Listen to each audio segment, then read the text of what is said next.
नमस्कार दोस्तों, आपके अपने चैनल हमारे संस्कार में आपका बहुत बहुत स्वागत है। आज हम आपके लिए लेकर आए हैं कार्तिक मास कथा अध्याय 14। लेकिन उससे पहले अगर आप हमारे चैनल पर नए हैं और अभी तक आपने चैनल को सब्सक्राइब नहीं किया है तो आप सभी से हाथ जोड़कर निवेदन है, प्लीज़ हमारे चैनल को सब्सक्राइब करें, वीडियो को लाइक करें, ज़्यादा से ज़्यादा शेयर करें ताकि इन कथाओं के श्रवण का लाभ और लोगों को भी मिल सके। बेल आइकन को दबाना ना भूलें ताकि हमारी आगे आने वाली हर वीडियो की जानकारी आपको नोटिफिकेशन के जरिए मिल जाया करे। आप सभी को तो बहुत कम समय लगता है, यानी कि चैनल सब्सक्राइब करने में, वीडियो को लाइक करने में और शेयर करने में, बेल आइकन को दबाने में, लेकिन आपका ये छोटा सा प्रयास हमारे लिए बहुत कारगर सिद्ध होता है और हमारे हौसले को भी बढ़ाता है। इसीलिए प्लीज़ अपना सहयोग हमें प्रदान करें। एक छोटी सी विनती और है कि कमेंट्स बॉक्स में अपने कमेंट्स भी लिखा कीजिए और साथ साथ जय श्री कृष्ण, हर हर महादेव भी लिखना ना भूलें। कार्तिक मास के पावन महीने में सुनी जाने वाली सारी कथाएं और महात्म्य का वृतांत उतना ही पावन होता है और पुण्यदायी होता है। इसीलिए प्लीज़ इन कथाओं को पूरा सुना कीजिए। परमपिता परमेश्वर की कृपा आप सभी पर हमेशा बनी रहे, आपके घर में अन्न धन के भंडार भरे रहें। अब शुरू करते हैं कार्तिक मास महात्म्य का आगे का वृतांत, अर्थात 14वें दिन की कथा। इससे पहले के अध्याय में देव ऋषि नारद ने राजा पृथु को विष्णु शर्मा नाम के ब्राह्मण और राजा चौल की कहानी सुनाई थी। इतनी कथा सुनाने के पश्चात देव ऋषि नारद जी ने कहा, हे राजा पृथु, अब मैं आपको भगवान के मंदिर में दीपदान करने और वहाँ पर साफ सफाई अर्थात झाड़ू लगाने का महात्म्य भी बताता हूँ, जो एक समय मुझे स्वयं श्री ब्रह्मा जी ने सुनाया था। अत्यंत गोपनीय इस कथा को अब आप भी ध्यानपूर्वक और श्रद्धा से सुनिए। अत्यंत पुराने समय की बात है। चंद्रवंश में जयध्वज नाम का एक अत्यंत प्रतापी और प्रभु भक्त राजा राज्य किया करता था। वह प्रतिदिन भगवान के मंदिर में जाकर स्वयं झाड़ू लगाता और दीप जलाया करता था। एक दिन की बात है, वितिहोत्र नामक राजपुरोहित स्वयं राजा को यह कार्य करते हुए देखकर अति आश्चर्य से पूछने लगे कि हे राजन, भगवान को प्रसन्न करने के लिए और भी अनेक भक्ति युक्त कार्य हैं, फिर मंदिर में आप स्वयं साफ सफाई करने और दीपक जलाने में इतनी श्रद्धा क्यों रखते हैं? इतनी अधिक श्रद्धा का क्या महत्व और रहस्य है? राजा ने हाथ जोड़कर अत्यंत विनम्र भाव से कहा, महाराज, इस संबंध में मेरे पूर्व जन्म का एक अत्यंत विस्मयकारी इतिहास है, जो भगवान की कृपा से मुझे इस जन्म में भी याद है। अगर आपका आदेश हो तो वह घटना मैं आपको सुनाऊं। पूर्व जन्म की यह घटना सुनाते हुए राजा जयध्वज ने कहा, सतयुग में स्वरोचित मनवंतर में वेद वेदांग को जानने वाला एक ब्राह्मण था, जो अत्यंत विद्वान होते हुए भी दुष्कर्म में लिप्त रहता था। उसके खोटे कर्मों के कारण उसके बंधु बांधवों ने उसका परित्याग कर दिया था। एक दिन भूख प्यास से अत्यंत दुखी होकर वह घूमता घूमता नर्मदा नदी के तट पर जा पहुंचा और वहीं पर उसने अपने प्राण त्याग दिए। उसकी पत्नी भी व्यभिचारिणी थी, इसीलिए उसके बंधुओं ने उसे भी उसके बाद घर से निकाल दिया। उसी के गर्भ में अत्यंत पापी मैं उत्पन्न हुआ। उस जन्म में मेरा नाम दंडकेतु था। दूसरों की पत्नियों, वैश्याओं और धन के लिए मैंने गौ, पशु और अनेक मनुष्यों की हत्या तक की है। इस प्रकार पापपूर्ण जीवन मैं बिताता रहा। एक रात को किसी दूसरे की स्त्री से भोग करने की इच्छा से निर्जन स्थान पर बने हुए एक सूने मंदिर में गया। वहां जाकर मैंने वस्त्र से वह स्थान साफ किया और दीपक जलाया। उस सोने मंदिर में दीपक जलता देखकर ग्राम रक्षक वहां आ गए और मुझे चोर या डाकू समझकर उन्होंने लाठियों से मुझ पर इतने प्रहार किए, इतने वार किए कि उन्हीं की पिटाई से मेरी मृत्यु हो गई। देवालय में ही मेरे प्राण निकल गए। मेरे प्राण निकलते ही भगवान के दूत वहां आ गए और मुझे सुंदर विमान में बिठाकर बैकुंठ लोक को ले गए। कार्तिक के महीने में भगवान के मंदिर में झाड़ू लगाने और दीपक जलाने से मुझे इतना फल मिला कि कई कल्प तक स्वर्ग में सुख भोग कर अब मैंने चंद्रवंश में जन्म लिया है। अगर श्रद्धा और भक्ति पूर्वक यही क्रिया कार्तिक के पूरे महीने में की जाए तो उसके पुण्यों का तो भला कहना ही क्या है। उसका वर्णन तो स्वयं श्री ब्रह्मा जी भी नहीं कर पाते। एक अन्य और कथा सुनाते हुए देव ऋषि नारद जी ने कहा, राजन, अब दूसरे के दीपक जलाने का महात्म्य भी सुन लीजिए। मनोवंश के प्रतापी राजा रैवत के पुत्र भद्र बुद्धि के पुत्र का नाम सुदर्शन था। नाम के अनुरूप ही सुदर्शन अत्यंत सुंदर और पराक्रमी था। भद्र बुद्धि की राजधानी नर्मदा के तट के समीप महेंद्र पर्वत पर थी। एक बार शिकार खेलने के लिए सुदर्शन अपने साथियों के साथ वन में गया। वहां विचरते विचरते उसने नदी के उस पार एक सुंदर कन्या को देखा, तो वह अपने साथियों को वहीं छोड़कर घोड़े पर सवार होकर वह तत्काल नदी के उस पार जा पहुंचा। वहां उस रूपवती कन्या को देखकर सुदर्शन उस पर मोहित हो गया। कन्या भी उस सुंदर बलशाली वीर पुरुष को देखकर लज्जा को प्राप्त हुई। सुदर्शन ने शालीनता पूर्वक उस कन्या का परिचय पूछा। तब उस कन्या ने बतलाया कि वह तो गौड़ राजा की पुत्री है और उसका नाम मदनालसा है। अपनी सखियों के साथ क्रीड़ा करने के लिए वह यहाँ पर आई हुई है। इसके बाद स्वेच्छापूर्वक उन दोनों ने ही गंधर्व रीति से वहीं पर अपना विवाह कर लिया और कुछ समय तक नर्मदा नदी के तट पर वे दोनों विहार करते रहे। फिर अपने घर आकर वे दोनों आनंद पूर्वक रहने लगे। कुछ समय के बाद राजा भद्र बुद्धि अपने पुत्र सुदर्शन को सारा राज्य सौंपकर स्वयं वन में तपस्या करने चले गए। राजा बनने के बाद सुदर्शन बड़ी कुशलता पूर्वक अपने राज्य को चलाने लगा।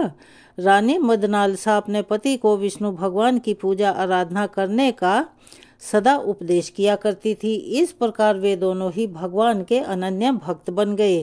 राजा सुदर्शन ने रानी की प्रेरणा से भगवान का एक सोने का मंदिर बनवाया। दोनों ही उसमें रोज भगवान का पूजन और कार्तिक मास में दीपदान अर्थात दीप जलाया करते थे। एक दिन रानी मंदिर में दीपक जला रही थी। उसी समय राजा ने उसे बुलवाया, परंतु दीपक जलाकर आने में रानी को थोड़ा सा समय लग गया, जिससे राजा अत्यंत क्रोधित हो गया। तब राजा ने बहुत ही क्रोध में अपनी रानी से कहा कि तुम तो कहती थी कि पति ही पत्नी का देवता होता है, फिर दीप दान करने में इतनी देर लगाकर तुमने मेरा अनादर कैसे किया? अगर देरी का कोई और गुप्त कारण हो तो वो भी बताओ। तब सती साध्वी मदनालसा अत्यंत स्नेहयुक्त वचनों से बोली, हे महाराज, मैं दीप दान का महत्व आपको बतलाती हूँ। अब आप भी ध्यानपूर्वक और श्रद्धापूर्वक मेरे वचनों को सुनिए। अपने पिछले जन्म की कहानी सुनाते हुए रानी ने कहा कि मैं पिछले जन्म में एक चूहिया थी। गोदावरी नदी के तट पर एक मंदिर में मैं रहा करती थी। एक दिन भगवान के मंदिर में रात को जलता हुआ दीपक बत्ती छोटी होने के कारण बुझने लगा। तब मैंने घी खाने के लालच से बत्ती को मुंह से पकड़कर उठा लिया। मेरे ऐसा करने से दीपक की लो तेज हो गई, परंतु साथ ही मेरा मुंह भी जल गया। इससे मैं मृत्यु को प्राप्त हुई, क्योंकि रात के समय भगवान के मंदिर में दीपक जलाते हुए मेरी मृत्यु हुई थी।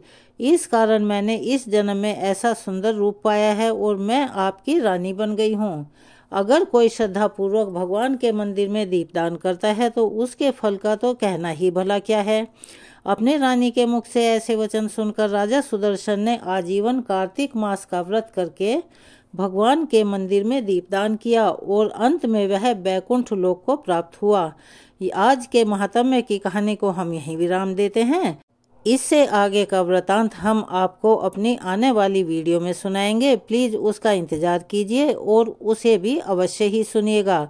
जैसा कि हम अपने नियम के अनुसार कथा के अंत में मंगलमयी अति पुण्यदायिनी तुलसी चालीसा का पाठ करते हैं, तो आइए चले पढ़ते हैं।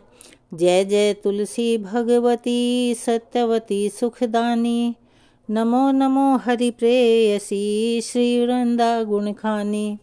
श्री हरि शीस विराजनी देहु अमरवर अम्ब, जनहित है वृंदावनी अब न करहु विलम्ब। धन्य धन्य श्री तुलसी माता, महिमा अगम सदा श्रुति गाता। हरि के प्राण हो से तुम प्यारी, हरि ही हेतु कीन्हो तप भारी। जब प्रसन्न है दर्शन दीन्हो, तब कर जोरी विनय उसकीन्हो। हे भगवंत कंत मम होहु, दीन जानि जनि छाड़हु छोहु। सुनि लक्ष्मी तुलसी की बानी, दीन्हो शाप कद्ध पर आनी। उस अयोग्य वर मांगन हारी, हो विटप तुम जड़ तनुधारी। सुनि तुलसी ही श्रप्योते ही ठामा, करहु वास तुह नीचन धामा।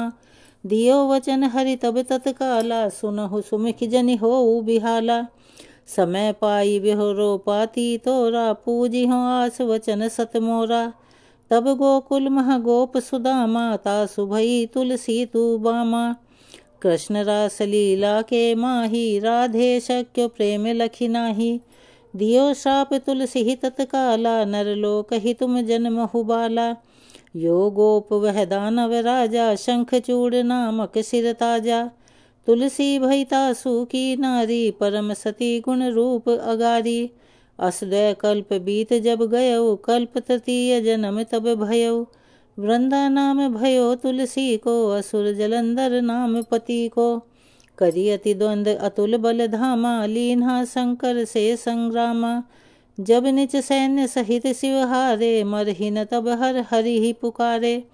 पतिव्रता वृंदा थी नारी, को न सके पति ही संघारी। तब जलंधर ही भेष बनाई, वृंदा ढिग हरि पहुँचे जाई। शिव हित लही करी कपट प्रसंगा, कियो सतीत धर्म तो ही भंगा। भयो जलंधर कर संघारा, सुने उर शोक उपारा। तिहि क्षण दियो कपट हरि टारी, लखी वृंदा दुख गिरा उचारी। जलंधर जस हत्यो अभीता, सोई रामन तस हरि ही सीता। अस प्रस्तर समहृदय तुम्हारा, धर्म खंडी मम पति ही संहारा। यही कारण लही श्राप हमारा, होवे तनु पाषाण तुम्हारा। सुनि हरि तुरत ही वचन उचारे, दियो श्राप बिना विचारे। लख्यो न निज कर तूति पति को, छलन चाहियो जब पार्वती को। जड़मति तुहु अस हो जड़ रूपा, जगमह तुलसी बिटप अनुपा। धग रूप हम शालिग रामा, नदी गंडकी बीच ललामा। जो तुलसी दल हम ही चढ़ई हैं, सब सुख भोग परम पद पई हैं। बिनु तुलसी हरि जलत शरीरा, अतिशय उठत शीश उर पीरा। जो तुलसी दल हरि शिर धारत, सो सहस्त्र घट अमृत डारत। तुलसी हरि मन रंजनिहारी, रोग दोष दुख भंजनिहारी। प्रेम सहित हरि भजन निरंतर, तुलसी राधा में नाही अंतर। व्यंजन हो 56 प्रकारा, बिनु तुलसी दल ना हरि ही प्यारा। सकल तीर्थ तुलसी तरु छाही, लहत मुक्ति जन संशय नाही। कवि सुंदर इक हरि गुण गावत, तुलसी ही निकट सहस गुण पावत। बसत निकट दुर्वासा धामा, जो परियासत पूर्व ललामा।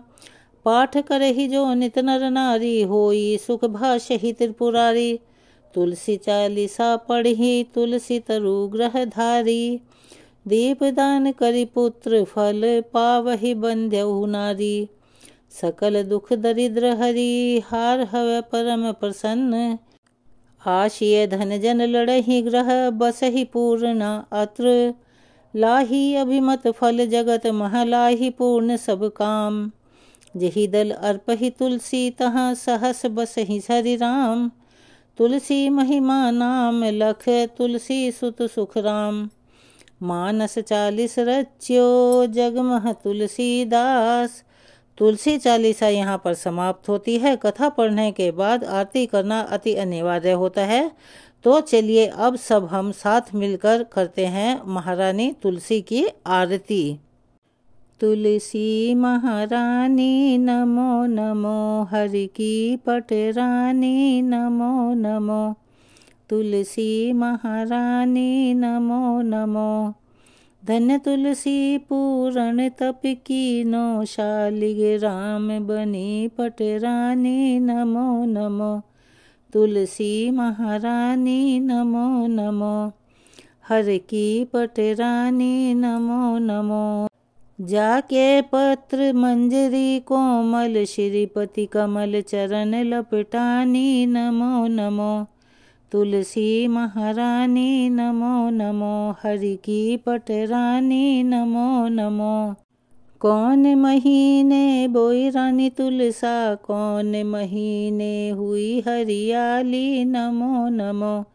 तुलसी महारानी नमो नमो, हरि की पटरानी नमो नमो।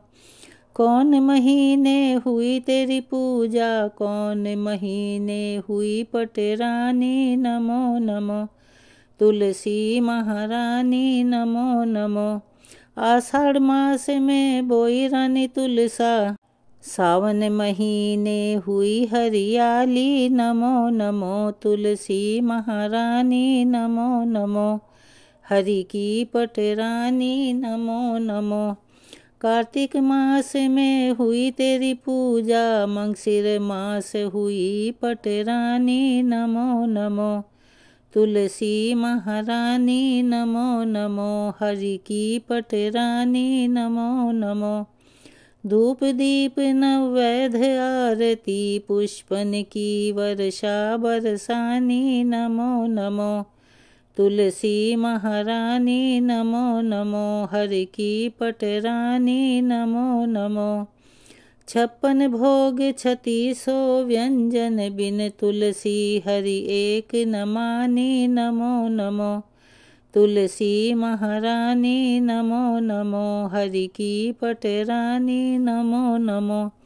जो तुलसी को सवेरे गाए, श्री कृष्ण के दर्शन पाए। नमो नमो तुलसी महारानी, नमो नमो हरि की पटरानी, नमो नमो। जो तुलसी को दोपहर को गाए, खीर खांड का भोग लगाए। नमो नमो तुलसी महारानी, नमो नमो हरि की पटरानी, नमो नमो। जो तुलसी को सांझ को गाए, श्री कृष्ण की आरती उतारे। नमो नमो तुलसी महारानी, नमो नमो हरि की पटरानी, नमो नमो। जो तुलसी को रात को गाए, श्री कृष्ण के चरण दबाए। नमो नमो तुलसी महारानी, नमो नमो हरि की पटरानी, नमो नमो। सब सखी मैया तेरो यश गावे, भक्ति दान दीजे महारानी। नमो नमो तुलसी महारानी, नमो नमो हरि की पटरानी, नमो नमो। तुलसी महारानी, नमो नमो हरि की पटरानी, नमो नमो। यहाँ पर तुलसी माता की आरती समाप्त होती है। अगर आप हमारे चैनल पर नए हैं और अभी तक आपने चैनल को सब्सक्राइब नहीं किया है तो प्लीज़ हमारे चैनल को सब्सक्राइब करें, वीडियो को लाइक करें, ज़्यादा से ज़्यादा शेयर करें, बेल आइकन को दबाना ना भूलें। कमेंट्स बॉक्स में अपने कमेंट्स के साथ साथ जय श्री कृष्णा, हर हर महादेव लिखना ना भूलें। आपका ये छोटे छोटे से प्रयास हमारे लिए काफ़ी मददगार साबित होते हैं, इसीलिए प्लीज़ अपना सहयोग हमें प्रदान करें। धन्यवाद।